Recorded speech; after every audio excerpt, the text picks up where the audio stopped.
Welcome to Dusty Little Wastelanders, written by L.L. Smith, narrated by L.L. Smith.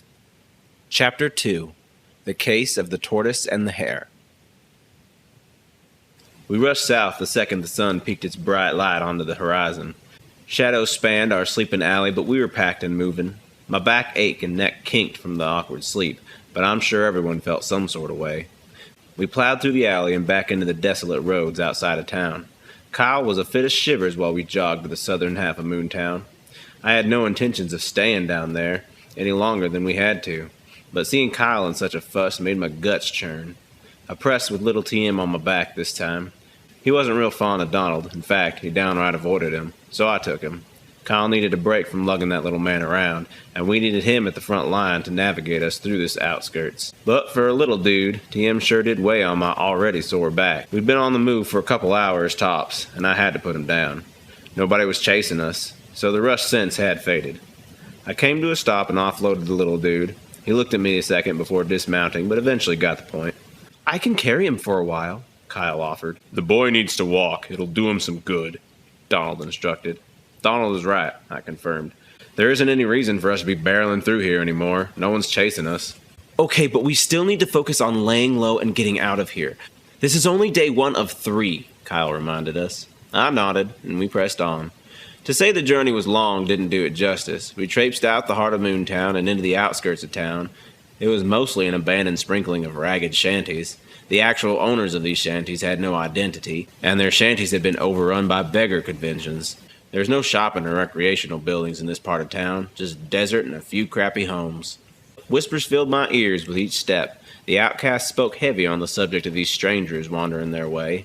They didn't ask for handouts, and thank goodness Kyle didn't offer. They eyed us like we were dogs walking upright. Some frumpy bearded fellows waltzed from their shanties. I veered my posses away from what structures were sprinkled in these parts. Each one passed triggered a new onlooker. It didn't take long to notice that they were forming a circle. There were at least 10 of these bearded onlookers closing in on us. They weren't armed with anything more than scowls and squints, but their steps weren't friendly.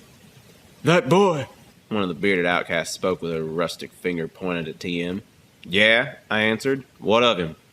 "He don't belong to you," another bum insisted. "You're not wrong," I agreed. "Does he belong with you?" "Yes." The bum was too eager to agree. My gaze flipped over my shoulder, and there was enough fear in TM's face to identify the bum's lie. But now I needed to muster up a way out of this mush. "What's his name?" Kyle asked, beating me to a clever question.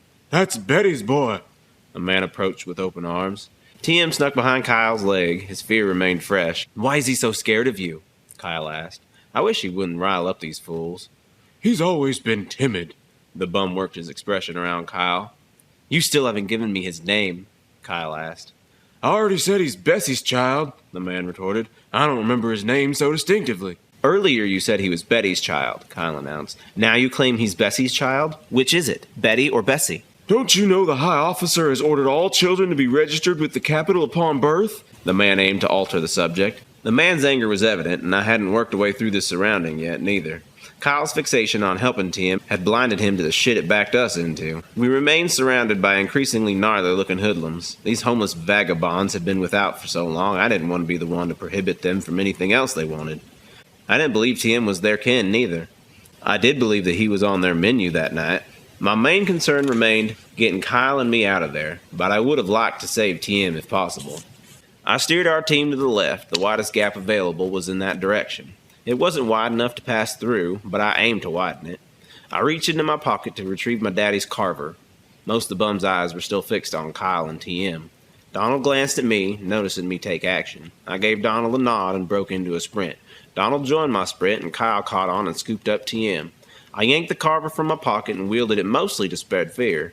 Donald shoulder-checked the nearest roadblock, knocking him to the ground. Our sudden turn to violence left the remaining outcast baffled. The bum nearest to Kyle made a reach for him. His hand missed Kyle, but he still managed a handful of TM's pants. That was the prize he really wanted anyway. I launched back into the circle. Kyle struggled to pull himself free of the man's grip. Donald stuck to the edge of the circle, holding the place for us. I rammed my bony shoulder into the man's sternum. That knocked him loose. He hadn't seen me charging. I grabbed Kyle by the arm and urged him along. We sped back over to Donald, who was shoving off opposition. Donald had enough girth to handle any of these scrawny beggars, but it became more evident that they never intended on violence. They had formed an all-bark and no-bite plan, and we had called their bluff. Before we broke from the collection of outcasts and headed deeper into the outskirts proper, it was on to the stretch of desert between the main city of Moontown and the avoided side of town. The shanties in this desert stretch were even fewer and further between. Judging by the dust piled within them, I'd say this path felt the frequent wrath of dust nados. This strip of desert had most likely been abandoned for that very reason. Nowadays, most saw this desert strip as a border between the two towns, even though both areas were a part of Moontown. Word was that the syndicate closed in the gap between these two sections of town every year or so when they expanded their city. The citizens of Moontown, Maine feared being caught up in the syndicate's web, but took no actions to prevent it. Whilst on the outside, the members of the dark side of Moontown seemed like conquest-hungry wolves. We'd walked since our earliest waking hour and barely made it a third the way there come that night. We hadn't even made it to the forbidden half of Moontown before the stars littered the skies. We'd only packed enough provisions for 3 days of travel, so we had to be sure that we were headed to the next town by the third night. We picked another spot behind a cold shanty to crash. Everybody's feet were begging for mercy, and we were ready to accommodate them. We'd remained on the outskirts of town for most of this journey, but being in the desert strip meant shanties were becoming harder to find. But it was nice to have something to set up against at night. The cold shanty wall held up my back as it still ached. The cold tin was like a chunk of ice on my bad spot. We'd also avoided running into any other folks on our journey. Given our most recent interaction with strangers, I was mighty thankful that people avoided this side of town. The rest of the crew set up camp around me. Kyle gave his sleeping bag to TM again, and I gave mine to Kyle. I had to remember to get that boy a sleeping bag. I busted out a can of beans, Kyle shared carrots with TM, and Donald ate some slimy leaves that seemed to slither. It was another stargazing night for TM and Kyle. I could just sit and watch them in pure wonderment all night long, provided we weren't being interrupted by Donald's snoring. I hadn't heard much out of him while we were hitting the trails, but he was more than making up for that now. "Hey, TM," Kyle started up for another joke. "How did the young boys keep from getting lost?" TM gazed at Kyle with wide eyes. "They didn't leave the house," Kyle announced. TM's face scrunched, and I turned over in the dirt. I laid with my back to Kyle's bad jokes for a good while. Their noises eventually hushed, and I turned back over. Kyle and TM had slipped off into slumberland before I committed to shut eye myself. Shutting out Donald's snorts was quite the chore. My back was sore under the attack of those hundreds of pointed rocks. Despite these struggles, I still managed a few good hours. Day broke and we woke. It was time for day 2 of our journey. It was TM kind of morning. Everyone was as quiet as a corpse. We packed up and moved on. TM didn't ask to be carried. No one offered neither. The seriousness of our journey sunk in as we'd most certainly be running into downtown Moontown sometime today. I still couldn't make out the city on the horizon, but I figured it would be a quarter day's walk until we were off the desert path. From there, we had to stick to the outskirts of Bad Moontown until we slipped into the border. I spoke the plan simple enough. My eyes kept on Kyle. He still had a bad case of the shivers, and my stomach didn't like it one bit. This was, after all, his plan. If he weren't any comfortable with it, then how could I be? Donald and TM didn't seem too bothered none by this journey ahead of them. I was the leader, so I had to show no fear, but my brother's fear affected me. We pressed on through the dead zone that lay just between the good side of Moontown and the bad side of Moontown. Desert dirt and sand as far as my gaze reached. The landscape was as flat as a young girl's chest. No vegetation in sight either. But after a few hours, the bad side of Moontown could be made out in the distance. It stood as a heat-wiggling blur, but there was no mistaking its presence. The ominous beast of our journey had reared its face in our direction. We pressed toward it, the blur of the town we'd come from at our backs and the blur of the town to come at our front. Our scuffles through the dirt were only interrupted by the occasional bird call. Some buzzards hovered overhead, probably inspecting us for lunch. I'd say my guess of a quarter's day proved right. We finally transferred into the bad part of town. It was clearly different from the rest of Moontown. First and foremost, we were coming up on a collection of buildings. Actual buildings. No more shanties or shacks. Hey there, what's up? LL Smith here. Thank you so much for enjoying my audiobook. I'm going to interrupt you real quick and say, if you get real anxious to hear what happens next and just can't wait till next week, or if you get the urge to just support such a stunning, ruggedly handsome, and awesome independent creator such as myself, I encourage you highly to go follow the link in the description and support the official release. Thank you so much for listening, and let's jump right back into that story. No more shanties or shacks. For a bunch of slave drivers and sex traffickers, they certainly knew how to live the high life. Of all the towns Kyle and I had been to, we'd never seen real structures. It had always been shanties as far as you could imagine. The town was lit with fancy electrical lights, some even flashed. I wasn't sure if that was intentional or some sort of short, but it looked cool. I tried to spot some folks on the streets, but the streets were bare and the town was silent. Maybe no one was awake yet? They do always say these crime cities come to life at night. Maybe this side of Moontown was nocturnal. I wanted to stay and gawk, but Kyle didn't so much as flinch. He pressed on as if we'd just passed regular old stuff. Donald stayed and gawked, though. He didn't much mind being left behind, and I couldn't allow myself to be separated from my brother. And Kyle was stuck in his ways, in and out. I'm sure it was what he was thinking, too. It was, after all, what we'd agreed on. I took one last glance into the forbidden town, and then bid it farewell for the time being. There were some grunts coming from behind us, and I turned to address them. Tim had planted his butt in the dirt with his bottom lip stuck out like the bottom dresser that just won't shut. I guessed he was done walking. Kyle let loose a frown directed towards TM. A frown? Now he must be pissed. I chose to let him handle this tantrum. They were buds, after all. If it were left up to me, I'd just leave the little stinker behind, provided I was willing to deal with Kyle's earful, which would surely follow. Kyle broke formation and marched toward TM. His frown persisted, and he approached with an extended hand. Come on, TM. We can't stop here. We're in the heart of the Syndicate's territory. Time for rest is behind us. Kyle's irritated self was keeping it rather mellow. He grabbed a hold of TM's hand, but TM pulled away and forced his bottom back onto the dirt. TM, Kyle started in a firm tone. I'm tired too. I'll carry you, but we have to keep going. Kyle began to wrestle with TM's dead weight. Give it a rest, Donald said. The kid's right for once. Kyle turned to me with a huff. Don't look at me, Kyle, I said. Even if I agreed with you, it'd still be a split decision. Let's just take a quick 20-minute break and press on. Enry, Kyle whined. Just 20 minutes and we'll be on our way, I asserted. Now we had two powders. Kyle refused to rest and hovered over us, tapping his foot, while TM sat with the biggest grin on his face, pointed at Kyle. One day's travel, and these two had already ground their bond to dust. That's just what we needed. More dust. Unless we experienced some life-altering change, we'd be forced to spend the rest of our years traveling. These two had better figure out how to get along, or I was going to have to step in and I'd simply just evict TM. Kyle'd hate me for it, but he'd forgive me in time, and that might be necessary. For now, I'd just sit and watch the growing skeptical while it still maintained some comedic value. Say, Enry, Donald said, provided we get out of Moontown, what has the Lord planned for you and Kyle next? Keep traveling. Keep working. Keep living, I responded. In that case, I believe my calling will lead me away from you all after Moontown, Donald announced. You can leave now, I said. Hiding one body on your behalf was plenty for one lifetime.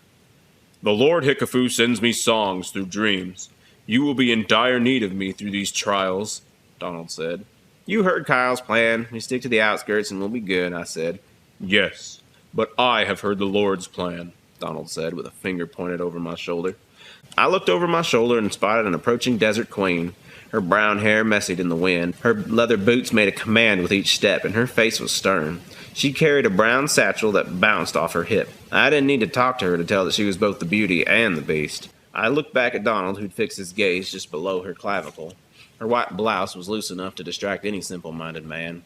I turned my attention back to Kyle and TM. They were too busy pouting to notice the stranger. Heads up, I called out. Incoming feline. Enry, Kyle started. We should just leave.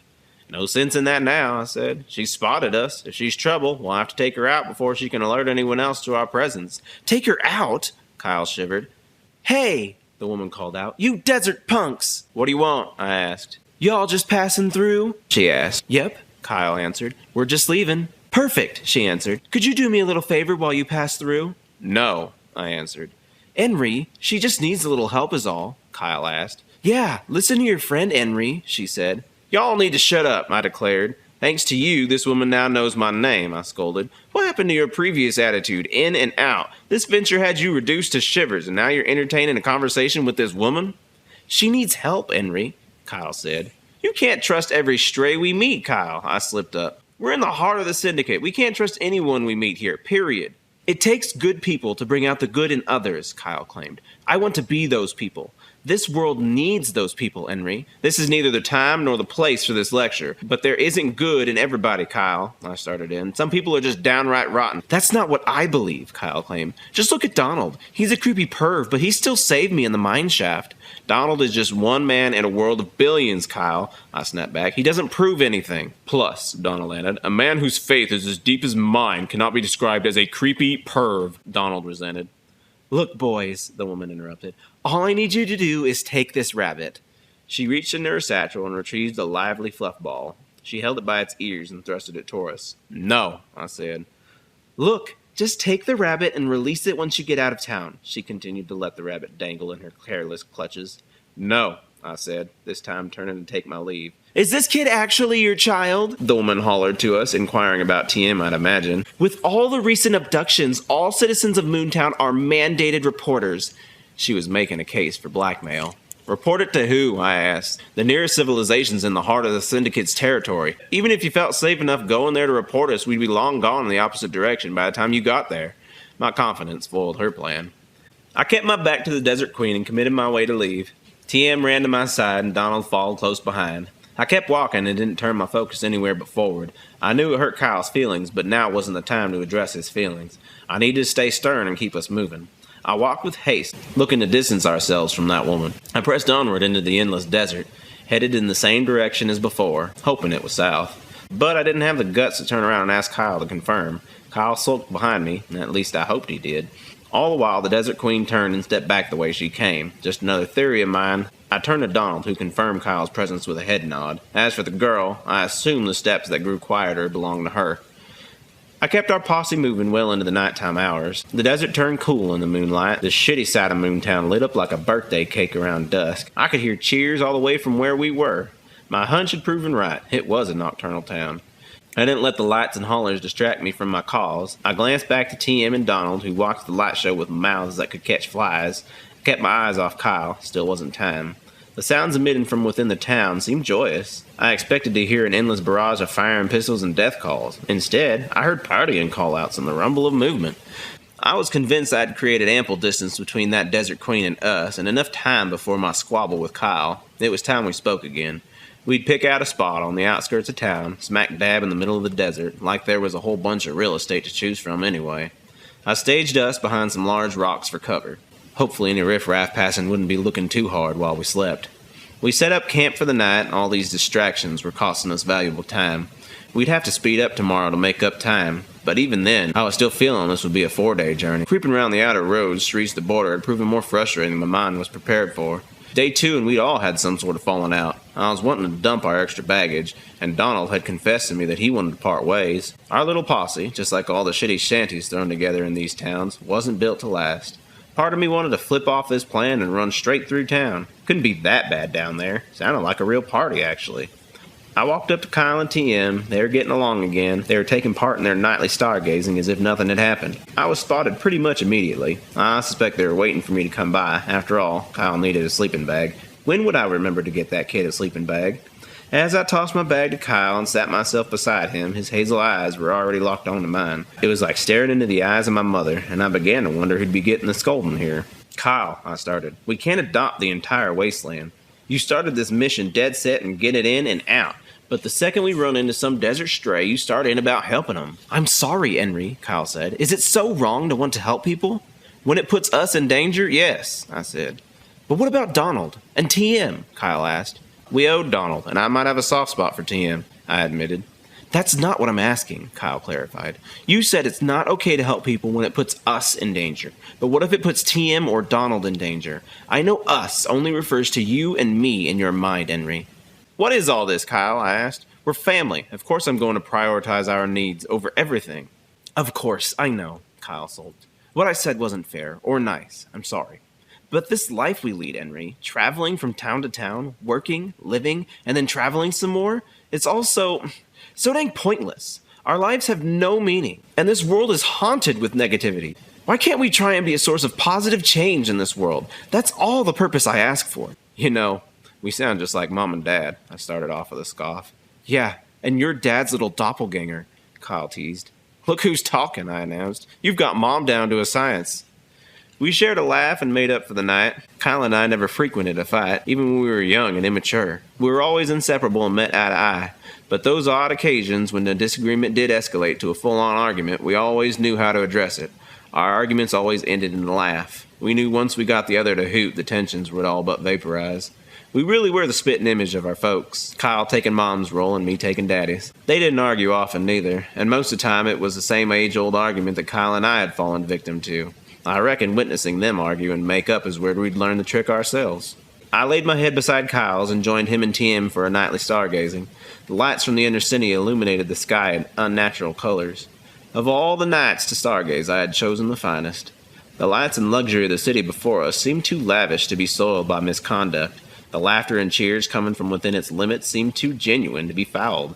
After all, there are more rumors surrounding this side of town than the private parts of a prostitute. Couldn't help but wonder if the rich just made it all up so they'd be left the hell alone. Sounds like something I'd do.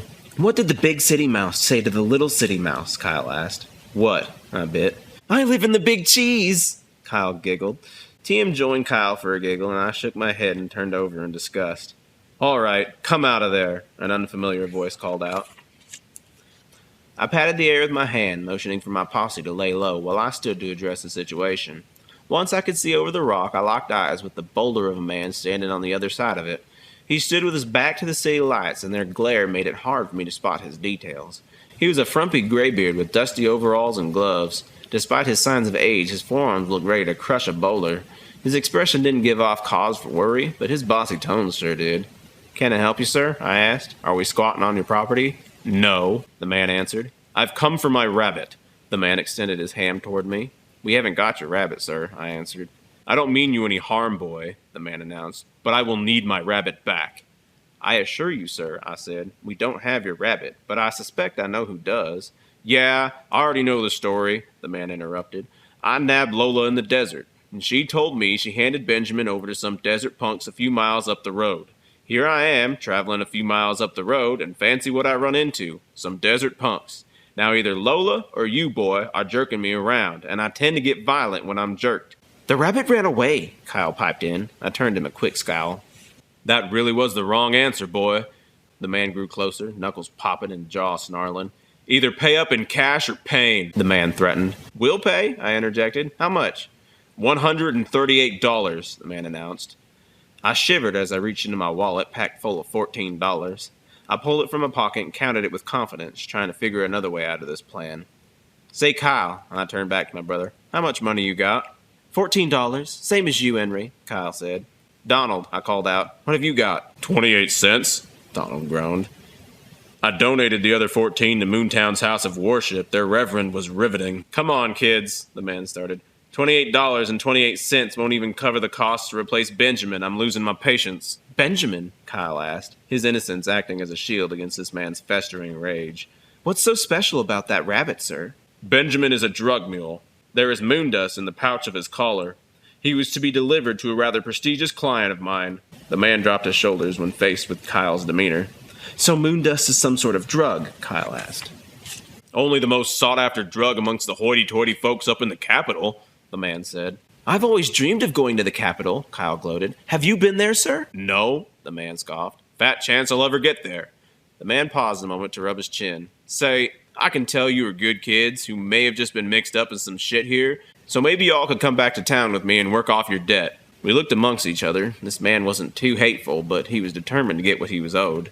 There was no hiding that no one wanted to follow this man into the dark side of Moontown, but how else would we get out of this stop? Even if all three of us attacked at once, I wasn't convinced we'd take this beast down. Hostility would only do us good if we could assure our success. "Wait," Kyle hollered. "Benjamin didn't have a collar." "What are you trying to play at, kid?" The man stepped up to Kyle. "No, honest," Kyle shivered.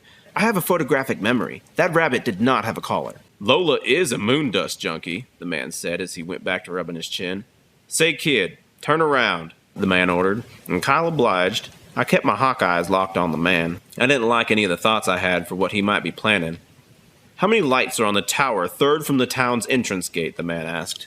Kyle's back was turned against the town. Now I understood why the man had him turn around. Kyle's memory was good, but he would have had to have seen the tower in order to remember it. From what I'd seen, Kyle had been too busy rushing past the town to pay any attention to it. Now, in this desperate moment, I certainly wish he had. "There are 9 total lights on that tower," Kyle answered. "They're arranged in 3 rows of 3, although 2 of them are burnt out, the top right bulb and the bottom middle." "Well, I'll be damned, kid," the man spoke between glances back into the town. "Good thing I nabbed Lola after all. Should have known that bitch was only after the moon dust. She probably ate Benjamin, too." The man moped. "People call me Tortoise. Delivering drugs by rabbit is my calling card." He extended his hand to Kyle. Like the story of the tortoise and the hare, Kyle chimed in, meeting the man's handshake. Exactly. It was my son's favorite. The man moped some more. Did something happen to your son? Kyle asked. I'm not entirely sure, he answered. He wasn't unlike you. He loathed me because of my work, and he ran off at 15 and I'd never seen him since. Anyway, I've said enough. You kids need to be on your way. Few people around here are as nice as me. 15 years of life may make you an adult by law, but as someone who's raised a child, I must say it doesn't make you an adult by mentality. Most people in Moontown would share my views on your youth, and your being young will get you through some problems around here, but it'll also land you in entirely different pots of problems, too. The man turned to take his leave. Thank you, Mr. Tortoise, Kyle called out Tortoise's back with a wave. Tortoise waved back, and he disappeared against the shine of the city lights. End of Chapter 2.